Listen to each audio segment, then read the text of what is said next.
በስመ አብ ወወልድ ወመንፈስ ቅዱስ አህዱ አምላክ።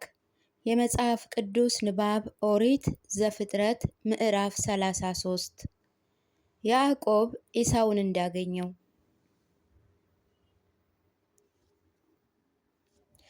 ያዕቆብ ዓይኑን አነሳ፣ እነሆ ኤሳውን ሲመጣ አየው። ከእርሱ ጋርም 400 ሰዎች ነበሩ። ልጆችንም ከፍሎ ወደ ልያና ወደ ራሔል ወደ ሁለቱ ዕቅባቶች አደረጋቸው።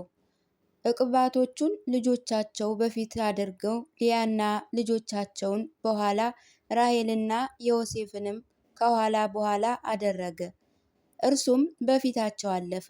ወደ ወንድሙ ወደ ኤሳውም እስኪደርስ ድረስ ወደ ምድር 7 ጊዜ ሰገደ።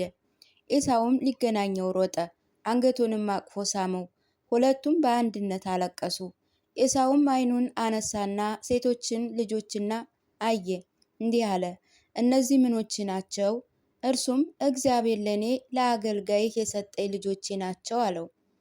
ዕቅባቶቹን ከልጆቻቸው ጋር ቀርበው ሰገዱ። ደግሞም ልያና ልጆቿ ቀርበው ሰገዱለት። ከዚያ በኋላ ዮሴፍና ራሔልም ቀርበው ሰገዱ። ኤሳውም ያገኘውን ይህ ሰራዊት ሁሉ ምንህ ነው አለው። እርሱም በጌታ ፊት ሞገስን አገኝ ዘንድ ያደረገሁልህ ነው አለው።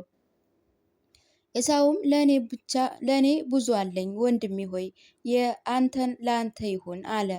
ያዕቆብም አለ፣ እንደዚህ አይደለም፣ ነገር ግን በፊትህ ሞገስን አግኝቼ እንደሆነ እጅ መንሻዬን ከእጄ ተቀበለኝ። የእግዚአብሔርን ፊት እንደማያይ ፊትህን አይቻለሁና በቸርነትህም ተቀብለኸኛልና፣ ከወደደኝስ ይችን ያመጣሁልህን በረከቴን ተቀበል። እግዚአብሔርም ራርቶልኛልና ለእኔ ብዙ አለኝና እስኪቀበለው ድረስ ግድ አለው። ተቀበለውም። እርሱም ተነሳና ወደፊት እንሂድ አለው። እርሱም አለው፣ ጌታ ሆይ ልጆቼ ደካሞች እንደሆኑ ታውቃለህ። በጎችና ላሞችም ግልገሎችም ያጠባሉ። ሰዎችም በአንድ ወይም በሁለት ቀን በችኮላ የነዷቸው እንደሆነ ከብቶቹ ሁሉ ይሞታሉ። ጌታዬ ከአገልጋይ ፊት ቀድሞ ይለፍ፣ እኛ ወደ ቻልነው እንሄዳለን፣ በጎዳናም እንውላለን። ወደ ጌታችን ወደ ሰይርም እስክንደርስም በሕፃናቱ እርምጃ መጠን እንሄዳለን አለው። ኤሳውም ከእኔ ጋር ካሉ ሰዎች ከፍዬ ልተውልህን አለው። እርሱም ይሄ ለምንድን ነው? በጌታዬ ዘንድ ሞገስን ማግኘቴ ይበቃኛል አለው። ኤሳውም በዚያ ቀን ወደ ሴይር ተመለሰ። ያዕቆብ ግን በሰፈሩ አደረ። በዚያም ለእርሱ ቤትን ሰራ፣ ለከብቶቹ ዳሶችን አደረገ። ስለዚህም የዛን ቦታ ስም ማህደር ብሎ ጠራው። ያዕቆብ ከሁለቱ ወንዞች መካከል በተመለሰ ጊዜ በከነዓን ምድር ወዳለችው ወደ ሰቂማን ከተማ ወደ ሴሎም መጣ። በከተማይቱም ፊት ለፊት ሰፈረ። ድንኳኑን ተክሎ የነበረውንም የእርሻ ክፍል ከሴኬም አባት ከኤሞር ልጆችም በ100 በጎች ገዛው። በዚያ መሰዊያውንም አቆመ፣ የእስራኤልንም አምላክ ጠራ። ምዕራፍ 34 የኤሞር ልጅ ዲናን እንዳስነወራት። ለያዕቆብ የተወለደች የልያ ልጅ ዲናም የዚያን ሀገር ሴት ልጆችን ለማየት ወጣች። የሀገሩ አለቃ የኤዊያዊ ሰው የኤሞር ልጅ ሴኬም አያት፣ ወሰዳትም፣ ከእርሷም ጋር ተኛ፣ አስነወራትም። ልቦናው በያዕቆብ ልጅ በዲና ተነድፎ ነበርና። ብላቴናይቱንም ወደዳት፣ ልቦናውም ደስ የሚያሰኝ ነገርን ተናገራት። ሴኬምም አባቱን ኤሞርን ይህችን ብላቴና አጋባኝ ብሎ ነገረው። ያዕቆብም ልጁን ዲናን የኤሜር ልጅ እንዳስነወራት ሰማ። ልጆቹም ከከብቶቻቸው ጋር በምድረ በዳ ነበሩ። ያዕቆብ ልጆቹ እስኪመጡ ድረስም ዝም አለ። የሴኬም አባት ኤሞርም ይነግረው ዘንድ ወደ ያዕቆብ መጣ። የያዕቆብ ልጆች ከምድረ በዳ መጡ። ይህንንም በሰሙ ጊዜ ፈጽመው ደነገጡ። የያዕቆብንም ልጅ በመተኛቱ በእስራኤል ላይ ኀፍረትን ስላደረገ አዘኑ፣ እጅግም ተቆጡ፣ እንዲህም አይደረግምና። ኤሞርም እንዲህ ብሎ ተናገራቸው፣ ልጄ ሴኬም ልጃችሁን ወዷታልና ሚስት እንድትሆነው እርሷን ስጡ። ጋብቾች ሁኑን፣ ሴት ልጆቻችሁን ስጡን፣ እናንተም የእኛን ሴት ልጆች በልጆቻችሁ ውሰዱ፣ ከእኛ ጋርም ተቀመጡ።